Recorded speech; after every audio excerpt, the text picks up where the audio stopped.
हम दीवाने हो गए हैं, हम दीवाने हो गए।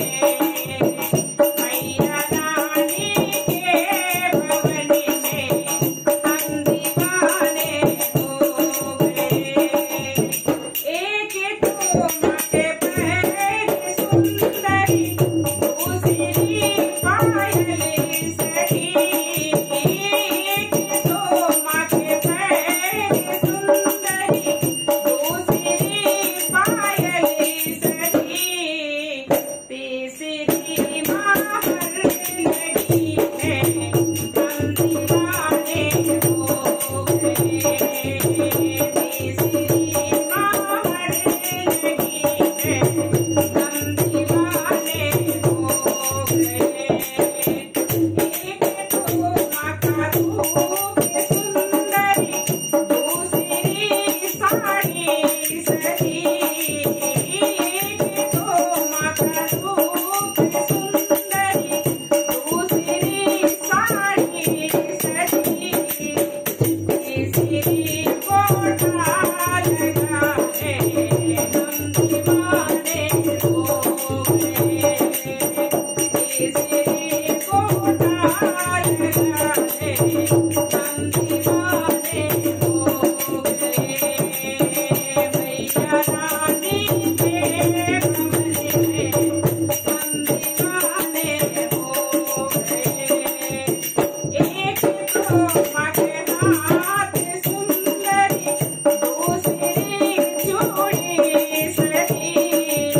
एक तो माँ के हाथ सुंदरी, दूसरी चूड़ी सही। तीसरी मेहंदी लगी है, हम दीवाने हो गए। तीसरी मेहंदी लगी है, हम दीवाने हो गए।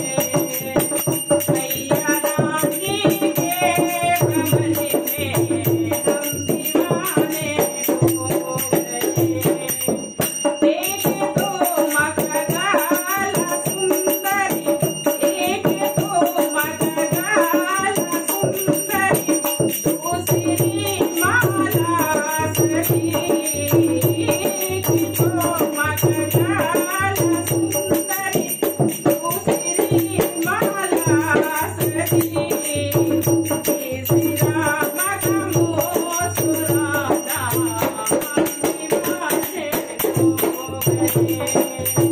तीसरा माँ का मुस्कुराना, हम दीवाने हो गए। मैया रानी के भवन में हम दीवाने हो गए। एक तो माँ के कान सुंदरी, दूसरी झूमर सही।